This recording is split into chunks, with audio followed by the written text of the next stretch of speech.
구약 성경, 제가 가진 성경으로 404페이지,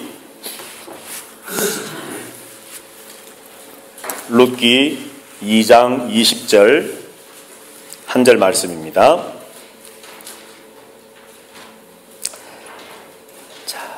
다 찾으신 줄 알고 말씀을 제가 봉독합니다.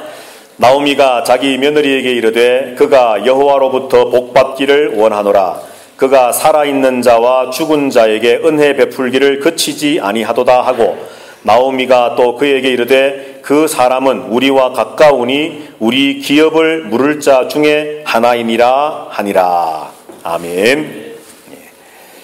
룻기 2장 20절 말씀 읽었습니다. 오늘 주보에 나와 있는 대로 기업 물을 자라고 하는 제목으로 함께 룻기 말씀을 함께 공부하려고 합니다.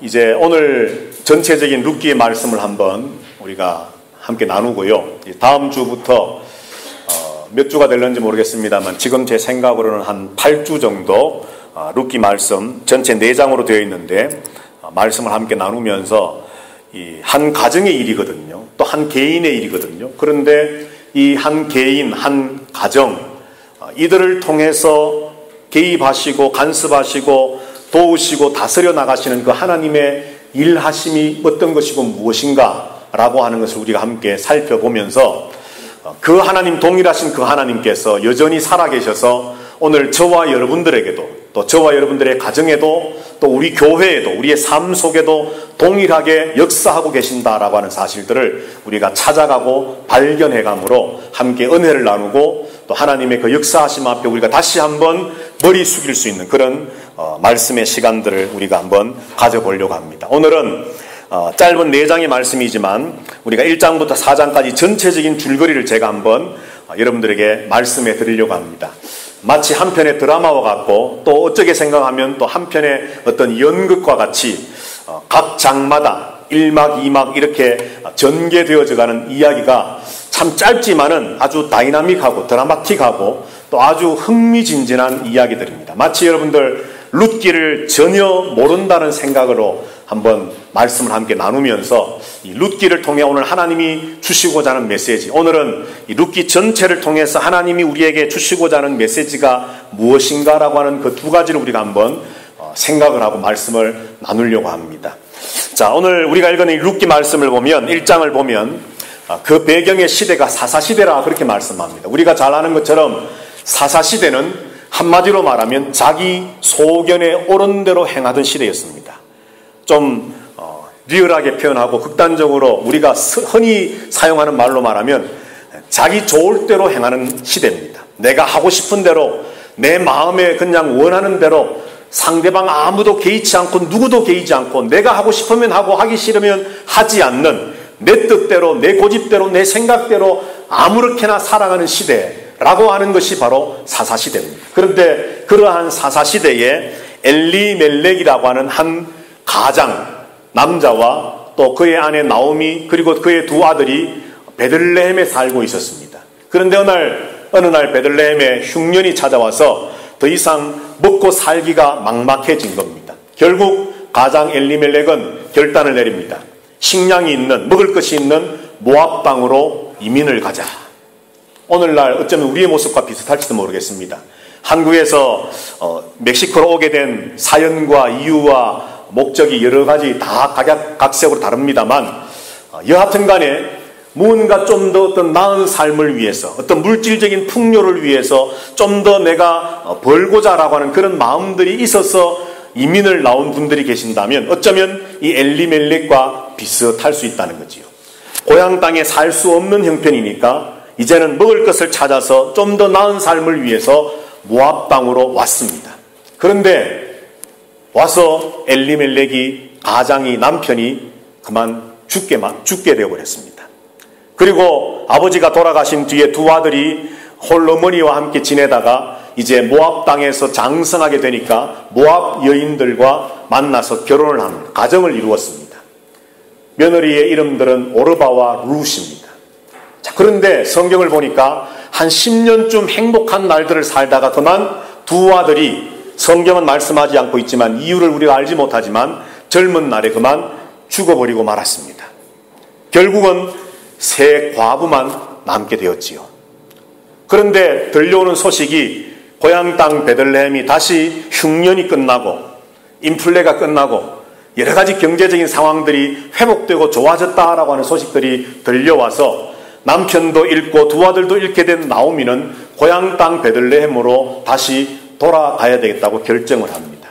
그리고는 두 며느리, 청산 과부가 된 두 며느리를 데리고 이제 고향 땅으로 돌아가는 여정길에 올랐습니다.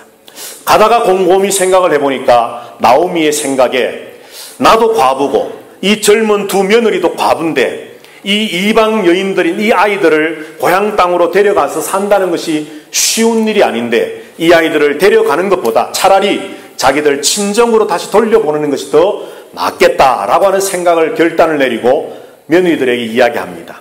너희의 어머니의 집으로, 네 친정으로, 그리고 너희 민족에게로, 너희가 섬겼던 신들에게로 돌아가라. 결국 오르바는 돌아갑니다. 그렇지만 그 중에 한 사람인 룻은 끝까지 어머니를 따라가겠다고 말합니다. 우리 다 같이 한번 1장 말씀에 중요한 구절의 말씀인 16절, 17절 말씀을 한번 같이 읽어보면 좋겠습니다.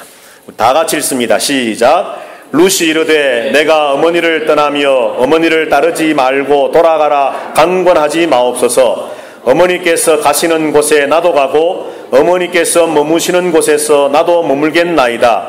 어머니의 백성이 나의 백성이 되고 어머니의 하나님이 나의 하나님이 되시리니 어머니께서 죽으시는 곳에서 나도 죽어 거기 묻힐 것이라. 만일 내가 죽는 일 외에 어머니를 떠나면 여호와께서 내게 벌을 내리시고 더 내리시기를 원하나이다 하는지라. 아멘. 어머니는 이 젊은 며느리들을 같은 여자 입장에서 볼 때에 이 젊은 여자아이들을 생각하는 마음으로, 배려하고 사랑하는 마음으로 고향 땅으로 돌아가 봐야 너희들에게 다가올 것은 고생밖에 없다. 친정으로 돌아가라 했지만은 룻은 아닙니다. 내가 죽을지언정 어머니와 함께 가겠습니다. 만약 내가 죽음 외에 어머니와 헤어진다면 내가 벌 받기를 원합니다. 라고 하는 아주 결단을 가지고 시어머니 나오미와 함께 베들레헴으로 돌아가기를 강청합니다. 결국은 나오미는 이렇게 말하는 룻을 데리고 이제 베들레헴에 도착을 합니다.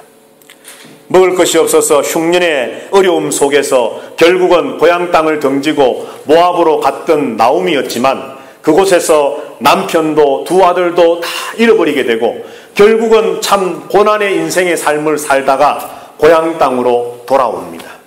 그 발걸음이 얼마나 무겁고 힘들었겠습니까? 그래서 1장 말씀에 보면 나오미가 고향 땅으로 돌아왔을 때 고향의 수많은 일가 친척들과 알고 있는 지인들과 사람들이 그를 반갑게 맞이하면서 나오미가 돌아왔다. 고향을 떠났던 나오미가 돌아왔다고 환영해 주었지만 1장 말씀에 보면 나오미는 이렇게 말합니다. 더 이상 내 이름을 나오미라고 하지 마라. 나는 마라다 마라. 나오미는 기쁘다, 즐겁다라고 하는 의미가 있다면 마라는 고통, 괴로움이라고 하는 의미가 있습니다. 그러면서 나오미는 그 사람들 앞에 고백하고 이야기합니다. 하나님께서 나로 하여금 이렇게 만드셨다라고 하는 고백을 하지만 그것은 하나님을 향한 원망, 불평이라기보다는 참으로 하나님의 어떤 일하심이 이러하였다라고 하는 것을 고백하는 고백이었습니다.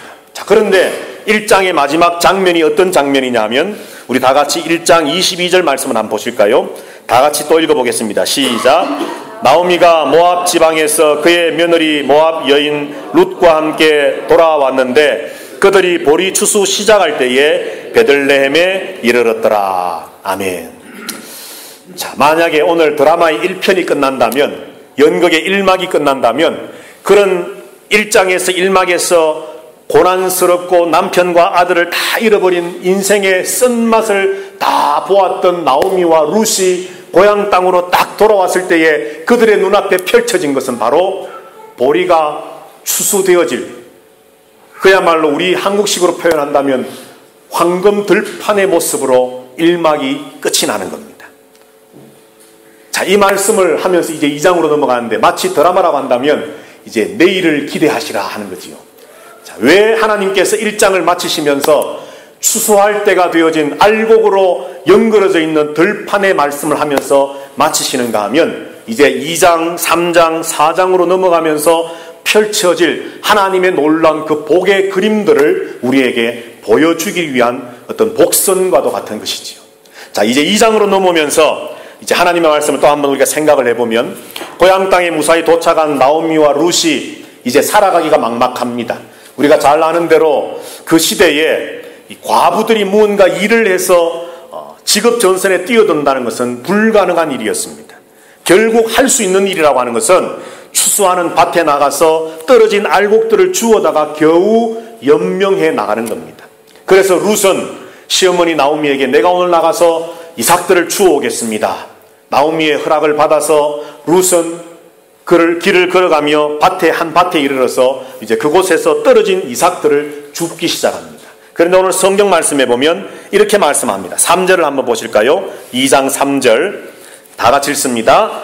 룻이 가서 베는 자를 따라 밭에서 이삭을 줍는데 우연히 엘리멜렉의 친족 보아스에게 속한 밭에 이르렀더라. 아멘. 작가이신 하나님께서 또 룻기를 썼다고 우리가 추정하는 사무엘이 참 아주 극작가와 같이 아주 참 극적인 효과를 줍니다. 마치 룻이 알고 간 것처럼, 그렇지 않지만 알고 간 것은 아니지만 우연하게 어느 밭에 가서 이삭을 줍기 시작했는데 결국은 그 밭의 주인이 결국 나중에 자기의 남편이 될 기업 물을 자가 될 보아스의 밭이었다라고 하는 거죠. 여하튼 룻이 그날 나아가서 보아스의 밭에서 이삭을 줍기 시작합니다. 참 잠시도 쉬지 않고 룻은 자기와 시어머니 나오미를 복양해야 되기 때문에, 먹고 살 문제를 해결해야 되기 때문에 열심히 떨어진 이삭들을 하나하나 줍기를 시작합니다. 그렇지만 여러분들, 떨어진 그 이삭 알갱이 하나하나 주워봐야 과연 얼마나 줍겠습니까? 그렇다고 룻만 있는 것도 아니고 또 다른 과부들과 또 다른 과들과 또 다른 형편이 어려운 사람들이 많이 이삭을 줍고 있을 터인데, 여하튼 그렇게 하는 가운데 그날따라 보아스가 자기 밭에 시차를 나왔습니다. 일꾼들이 얼마나 일을 열심히 하는지, 또 내 밭에서 추수하는 일들이 얼마나 잘 진행되고 있는지를 한번 둘러보려고 보아스가 밭으로 나왔습니다. 나와보니까 한 젊은 여자가 땀을 뻘뻘 흘리면서 얼마나 이삭을 열심히 줍고 있는지, 그래서 자기 종들에게, 사환들에게 묻습니다. 저기 저 여인이 누구냐? 사환들이 이야기합니다. 나오미의 며느리라고 하는 여자인데 여차 이런 과정들을 거쳐서 고향으로 돌아와서 시어머니 나오미를 지금 복양하고 있는 어떤 여인입니다. 그 이야기를 들은 보아스가 이제 룻을 만납니다. 그리고는 룻에게 배려를 베풉니다. 자기가 주운 이삭 외에도 좀 더 많은 곡식을 주게 하고, 그리고 다른 밭으로 가지 말고 내 밭에 와서 계속해서 이삭을 주울 수 있도록 하고, 그리고 자기 종들에게 말하기를 일부러 좀 훑어서 룻이 뒤따라오는 그 앞을 지나가면서 추수하면서 일부러 좀 이삭을 좀 많이 흘려놓으라고 말하기까지 합니다. 이렇게 여러 가지 배려하고 사랑의 마음으로 룻을 대해줍니다. 그때에 룻이 이런 대접을 받으면서 하는 말이, 이야기가 10절 말씀을 보면 제가 읽겠습니다. 2장 10절 룻이 엎드려 얼굴을 땅에 대고 절하며 그에게 이르되 나는 이방 여인이거늘 당신이 어찌하여 내게 은혜를 베푸시며 나를 돌보시나이까 하니. 11절 12절 우리 다 같이 읽읍시다. 시작. 보아스가 그에게 대답하여 이르되 내 남편이 죽은 자로 내가 시어머니에게 행한 모든 것과 내 부모와 고국을 떠나 전에 알지 못하던 백성에게로 온 일이 내게 분명히 알려졌느니라. 여호와께서 내가 행한 일에 보답하시기를 원하며 이스라엘의 하나님 여호와께서 그의 날개 아래의 보호를 받으러 온 내게 온전한 상 주시기를 원하노라 하는지라. 아멘. 보아스의 말을 보면 이미 너의 행한 일들이 다 베들레헴 사람들에게 들렸다는 겁니다.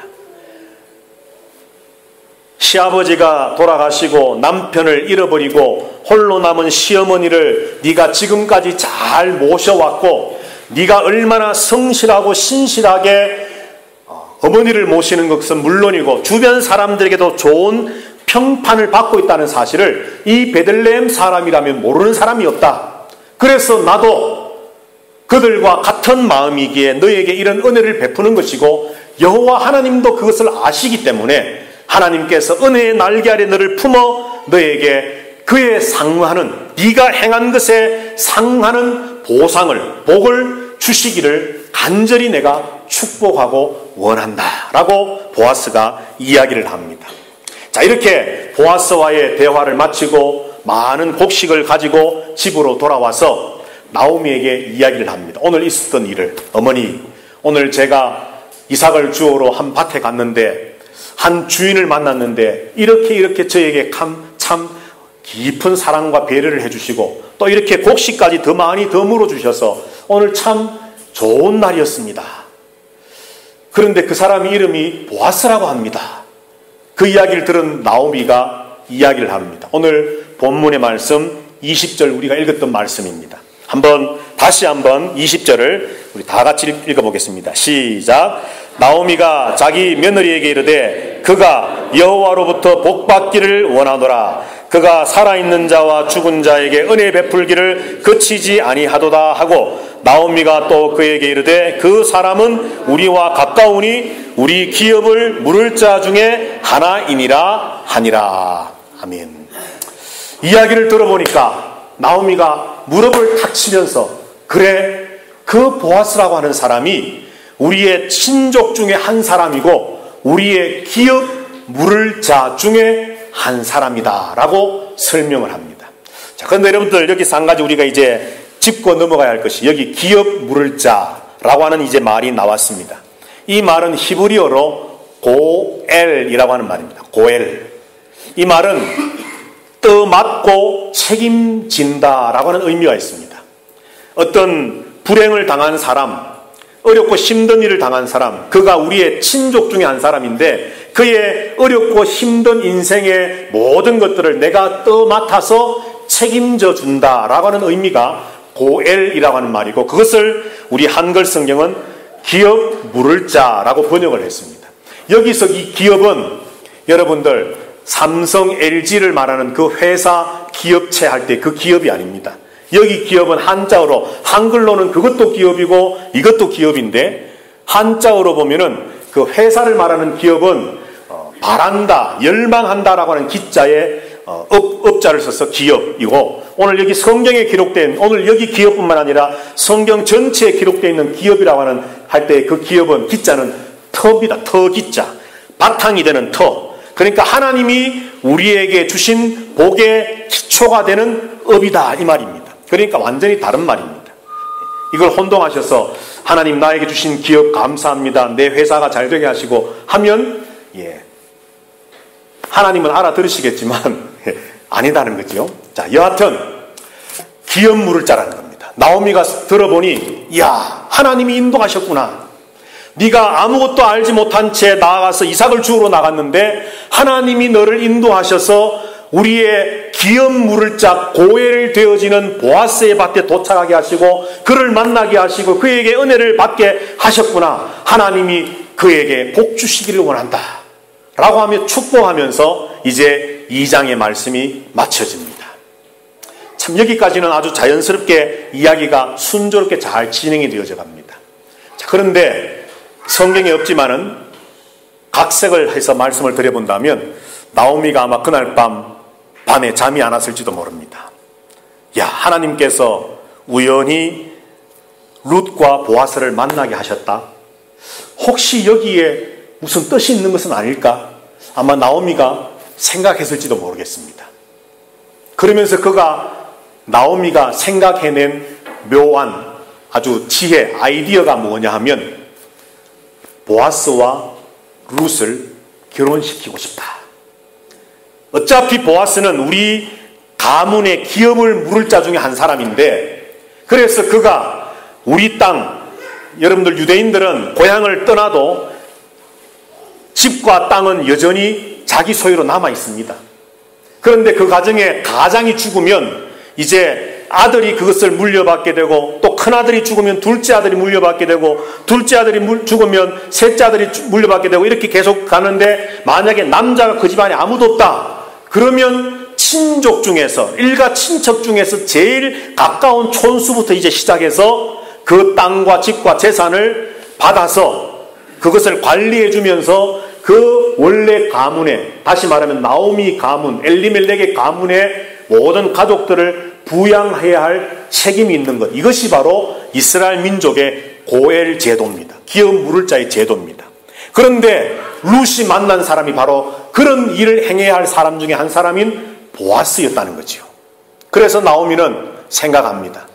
만약 보아스와 룻이 결혼을 한다면 아주 자연스럽게 룻이 보아스와 결혼해서 후사를 낳게 되어서 우리의 가문, 물론 자기의 남자의 어떤 씨는 아니지만 이스라엘 사람들은 일단 여자가 히브리인 되어지면 여자 중심으로 이스라엘의 피가 이어져 간다라고 또 생각하기 때문에 룻을 통해 보아스가 결혼을 해서 자녀를 낳아 우리의 가문도 이어져 가게 되고 우리의 무너진 가문의 기업도 일으켜 세울 수 있는 이런 효과를 일거양득처럼 거둘 수 있으니 보아스와 룻이 결혼을 한다면 정말 감사하고 좋겠다라고 생각을 합니다.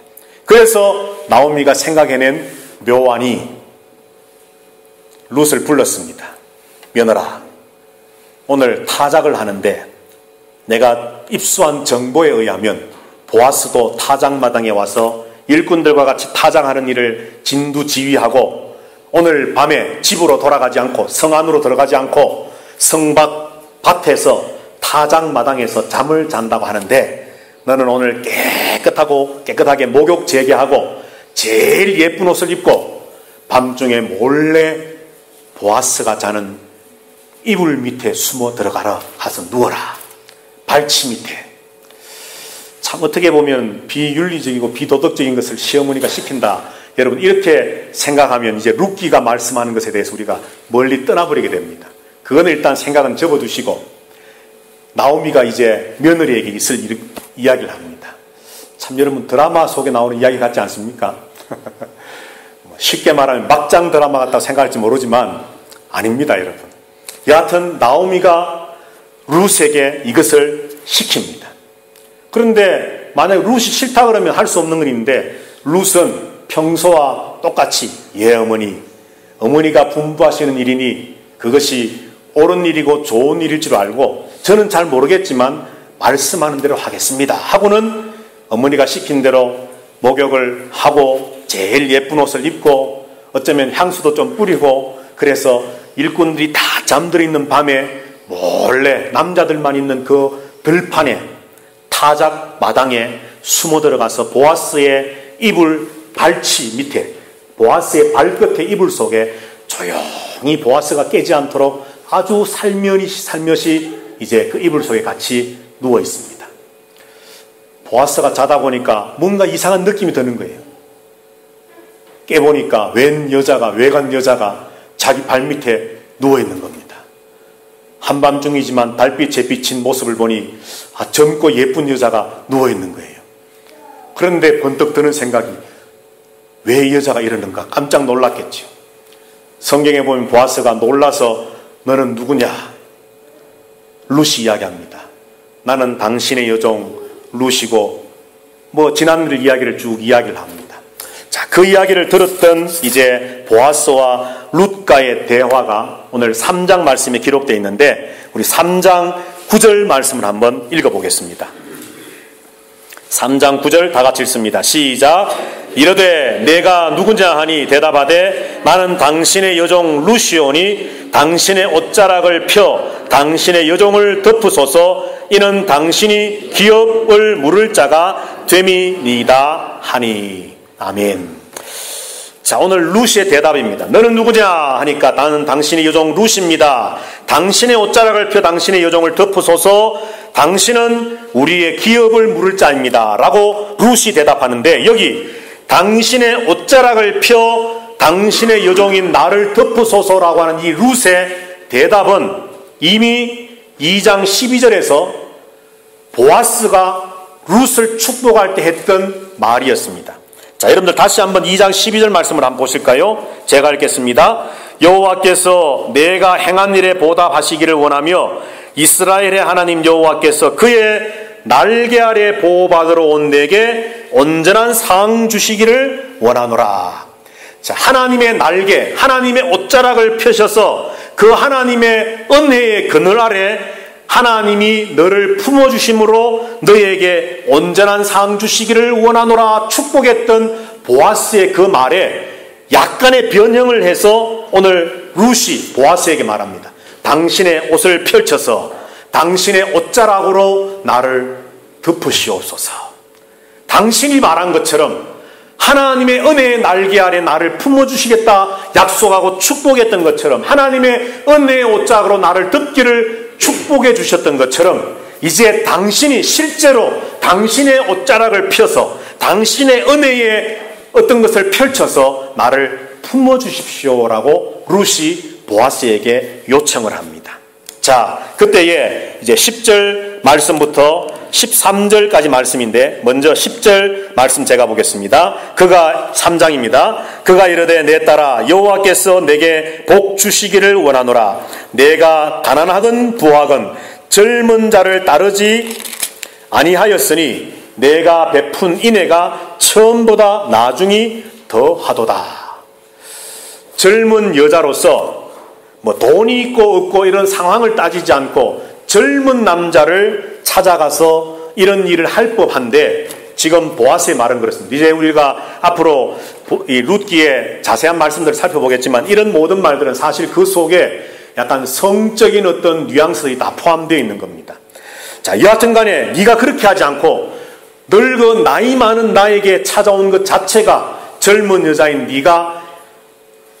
네가 베푼 인애가 처음보다 크다. 그러니까 너의 생각과 너의 모든 행동 거지가 참 사려 깊고 참 세심하다라고 하는 것을 이야기합니다. 자, 그러면서 11절 말씀에 그리고 이제 내 딸아 두려워하지 말라. 내가 내 말대로 내게 다 행하리라. 내가 현숙한 여자인 줄을 나의 성읍 백성이 다 아느니라.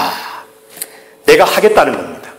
네가 이렇게 밤중에 얼마나 나오미와 네가 참 극박하고 참 절실했으면 이렇게 한밤중에 여자가 온 것이 발가 뛰어지면 돌팔매질을 당해서 죽을 수밖에 없는 그때 당시의 문화와 상황인데 이런 일을 행했다는 것 두려워하지 마라.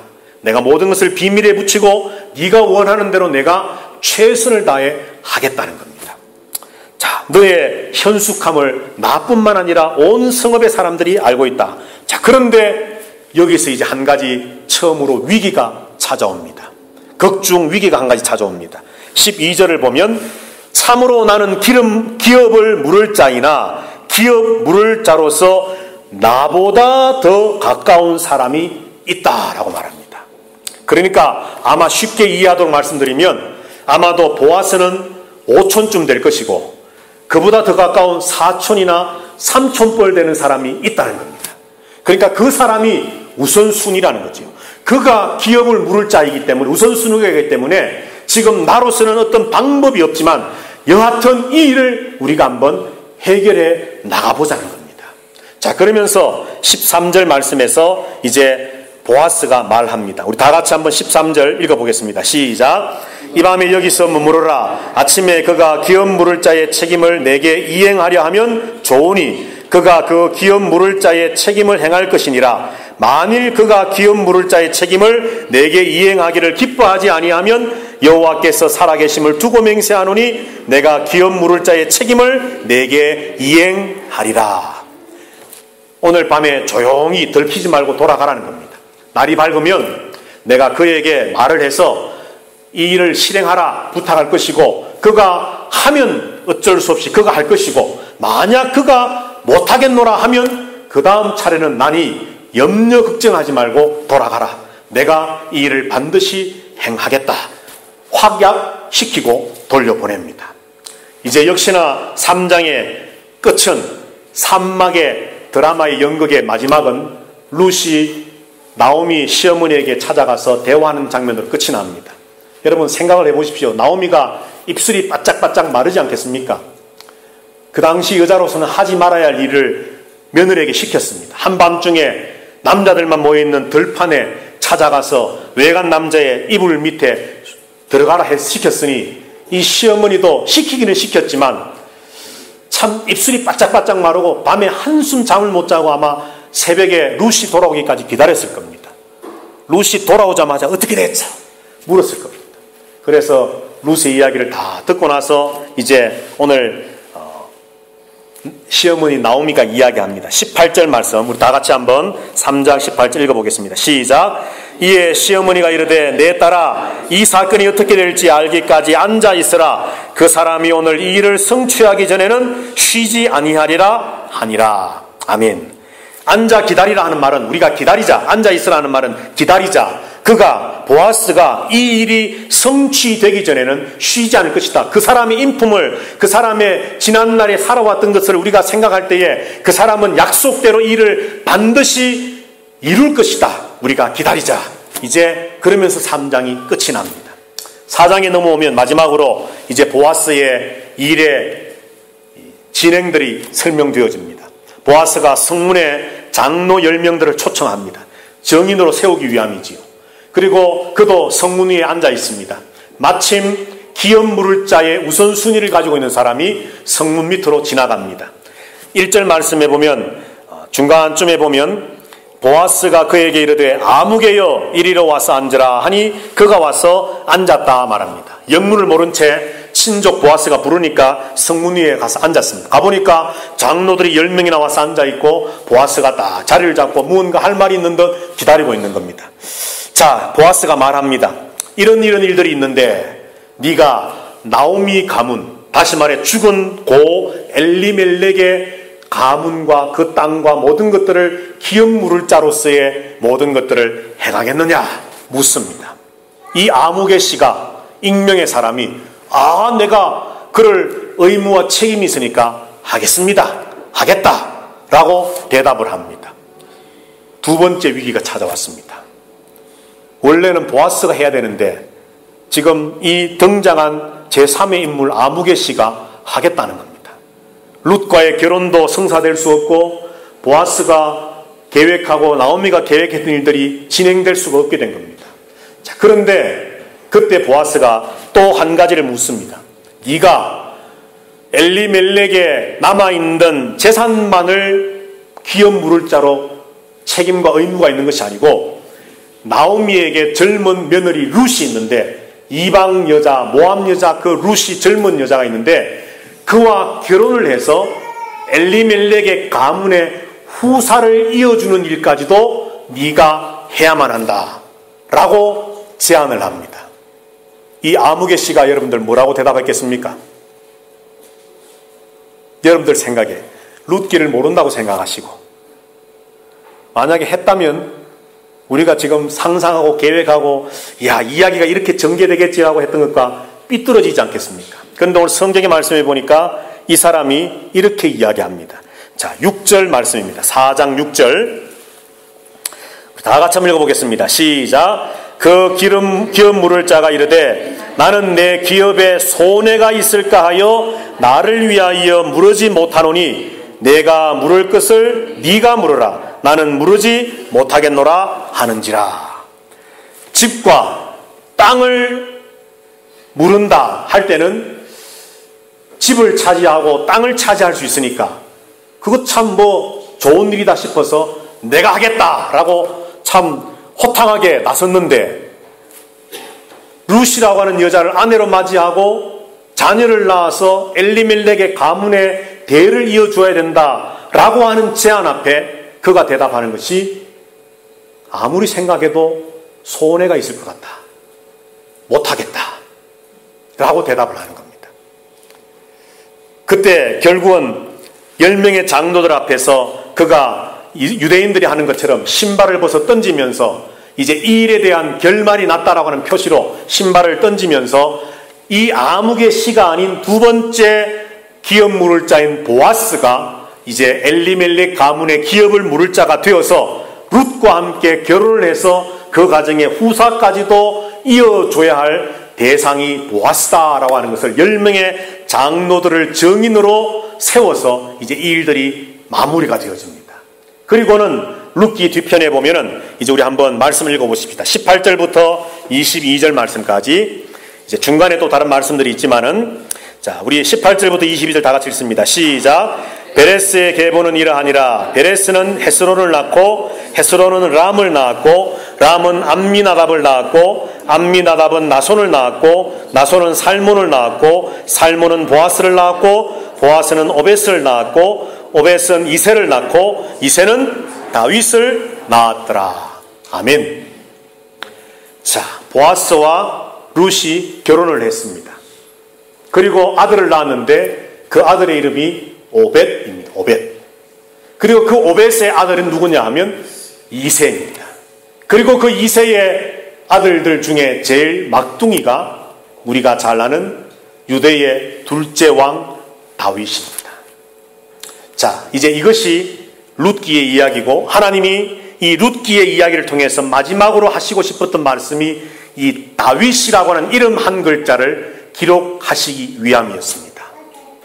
보아스가 등장하고 룻이 등장하고 아무개시가 등장하고 엘리멜렉이 등장하고 수많은 등장인물들이 있는데, 결국은 이야기 중간에 비약이 되면서 건너뛰면서 마지막에 하나님은 다윗이라고 하는 이름을 기록하셨습니다. 자, 여러분, 다윗 하면 여러분들은 무엇을 생각하십니까? 다윗은 이스라엘의 왕이었습니다.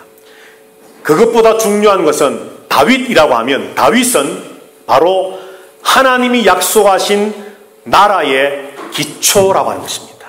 나단 선지자를 통해서 하나님은 다윗에게 약속하시기를 내가 너에게 약속하는데 너의 집과 너의 나라를 흔들리지 않는 기초 위에 세워 네 집이 무너지지 않고 네 나라가 무너지지 아니하도록 내가 책임지겠다라고 하는 그 나단의 신탁, 나단을 통한 언약 위에 세워진 나라가 다윗의 나라 이스라엘입니다.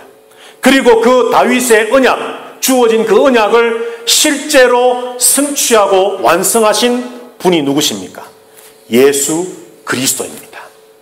하나님은 나오미의 룻의 이야기를 통해서, 짧은 이 이야기를 통해서 다윗이라고 하는 이름 한 글자를 기록하기를 원하셨고, 그리고 그 다윗이라고 하는 이름을 통해서 하나님이 계획하셨던 예수 그리스도를 통한 쇠하지 않고 멸하지 않고 영원한 하나님의 나라의 비전을 하나님은 꿈꾸고 바라보고 계획하셨다는 것이죠.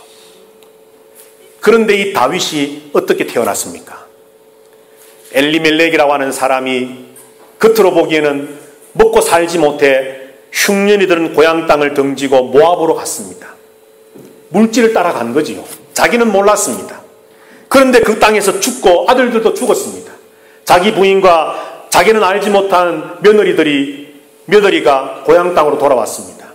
그리고 결국은 그 며느리 룻이라고 하는 사람이 자기 친족 중에 한 사람인 보아스와 결혼을 해서 낳은 아들 오벳, 그 다음 아들 이새, 그리고 그 다음 아들 다윗이 태어나므로 그들은 몰랐습니다. 먹을 것을 따라갔고 자기 살 길을 따라갔고 자기의 삶을 그냥 살았을 뿐이지만 하나님은 그들의 삶 속에 깊숙이 관여하시고 간섭하시고 도우시고 다스리심으로 결국 보아스와 룻을 통해 다윗이 나게 하시고, 그리고 다윗의 지파를 따라 예수 그리스도가 이 땅에 나게 하심으로 하나님이 원래 계획하시고 섭리하시고 꿈꾸셨던 예수 그리스도를 통한 진짜 기업 물을 자, 우리 인생의 모든 것들을 떠맡으시고 책임지시고 역사하실 그 예수 그리스도의 놀라운 역사를 하나님은 이 개인의 삶 속에 이루어 나가고 계셨다는 거죠. 이것이 바로 룻기를 통해 하나님 우리에게 말씀하기를 원하시는 메시지입니다. 자, 그런데 우리가 룻기를 이제 매주마다 살펴보면서 생각하겠지만 여기에 한 가지 더 보태어져서 또 한 가지의 중요한 메시지가 있습니다. 뭐냐 하면 이웃 사랑입니다. 다시 말하면 이기주의가 아니라 이타주의의 삶을 하나님은 룻기를 통해 말씀을 합니다. 보아스와 룻이라고 하는 두 사람이, 수많은 사람들이 있었지만은 왜 하필이면 이 두 사람이 다윗의 조상으로, 룻이라고 한다면 모압 여자로서 어쩌면 다윗의 족보에 이름이 기록될 수 없는 형편에 있는 외국 여자, 이방 여자였지만 어떻게 하나님께서 역사하셔서 그로 하여금 이렇게 다윗의 조상이 되게 하시고 예수 그리스도의 조상이 될 수 있도록 하나님이 이렇게 역사하셨을까? 그들의 삶에 관한 이야기가 룻기에 이렇게 그려져 있는데 그들의 삶을 면면히 살펴보면 그들 모두는 이기적 사람이 아닌 이타적 사람이었습니다. 하나님을 사랑하고 이웃을 사랑하는 사람이었습니다. 룻을 한번 생각해 보십시다. 나오미는 유대 문화와 동양의 문화로 친다면 너는 시집 왔으니 죽을 때까지 내 집에 사람이 돼야 된다고 두 며느리를 데리고 끝까지 그냥 고집을 피워 베들레헴으로 돌아올 수도 있습니다. 그러나 나오미는 며느리들에게 자유를 줍니다. 네 친정으로 돌아가라. 내 민족에게로 돌아가라. 나오미 자기 자신만을 생각한 것이 아니라 젊은 두 며느리의 앞날을 생각해 줍니다. 룻의 말은 어떻습니까? 나는 여호와를 아직 잘 알지 못하고 내가 아직 하나님을 잘 알지 못하는 사람이지만 내가 어머니와 끝까지 가겠습니다. 죽기까지 가겠습니다. 그리고 여호와를 믿는 그 믿음으로 어머니와 같이 가겠습니다. 젊은 쉽게 말하면 우리 한국말처럼 내 팔자 고치기 위해서 어떻게 하겠다 그것이 아니라 나는 홀로 계신 어머니를 내가 죽는 날까지 나도 홀로 산다 할지라도 어머니를 복양하며 살겠습니다. 여러분, 이 나오미 룻의 1장 16절 17절의 이 고백은 사실 룻기 전체를 떠받치고 있는 고백이거든요. 그 고백이 바로 이기적인 나 중심의 생각, 나 중심의 인생이 아니라 어머니를 생각하고 남을 생각하고 이웃을 생각하는 삶의 모습을 하나님은 이야기합니다. 2장으로 넘어와서 보면 보아스의 모습도 마찬가지입니다. 보아스가 룻에게 사랑을 베풀고 배려를 베풀고 그에게 더 많은 곡식을 나누어 주고 그리고 3장에 와서 룻이 행했던 참 황당한 일 앞에서도 보아스는 그 일을 참으로 사랑과 또 배려로서 룻을 안심시키고 일들을 진행해 나갑니다. 이렇게 모든 인물들의 그 캐릭터들, 성격들이 뭐냐 하면 나 중심이 아니었습니다. 이기적이 아니었습니다. 상대방을 생각하고 저 사람의 입장에서 생각하고 그 사람의 모습 속에서 하나님의 은혜와 하나님의 역사가 어떻게 이루어질 것인가를 바라보는 신앙의 눈으로 나보다 남을 먼저 생각하고 남을 먼저 배려하고 사랑해주는 모습들이 룻기에 등장하는 인물들의 전체적인 모습들입니다. 그런데 이름이 등장하지 않는 아무개 씨, 그는 왜 이름이 없었을까요, 여러분?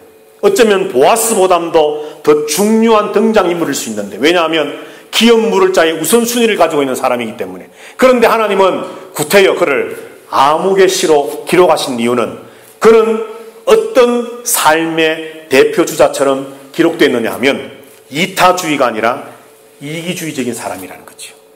내게 손해가 있을까 없을까만 계산을 하면서 사는 사람으로 이 아무개 씨를 등장시키고, 결국 그런 사람을 통해서가 아니라 이웃을 사랑하고 이타적인 사람, 나보다 남을 먼저 사랑하고 나보다 남을 먼저 생각하고 나보다 남에게 먼저 무언가를 베풀려고 생각하는 보아스와 룻을 통해 다윗의 조상 되게 하시고, 그들을 통해 예수 그리스도가 이 땅에 오게 하시고, 그리고 그들을 통해 하나님이 꿈꾸고 계획하셨던 영원히 멸망하지 않고 쇠하지 않고 변하지 않는 하나님의 나라가 세워지는 놀라운 구약의 역사를 사사시대에 모든 사람이 자기 소견에 옳은 대로 행하던 그 시대에 이런 사람들을 통해 하나님은 여전히 살아 역사해 가시고 하나님의 계획을 하나님은 만들어가고 계신다라고 하는 그 하나님의 메시지를 한 가정의 이야기, 한 개인의 이야기를 통해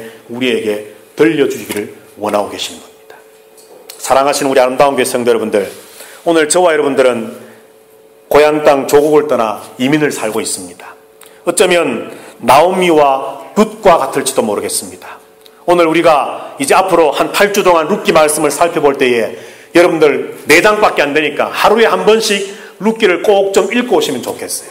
그리고 룻기에 대한 전체적인 그림의 양기둥은 기업 물을 자라고 하는 것과 그리고 이타주의라고 하는 이웃사랑이라고 하는 이 두 가지 큰 주제를 여러분들 염두에 두시면서 우리가 함께 주일마다 이 룻기의 말씀을 함께 살펴나가려고 합니다.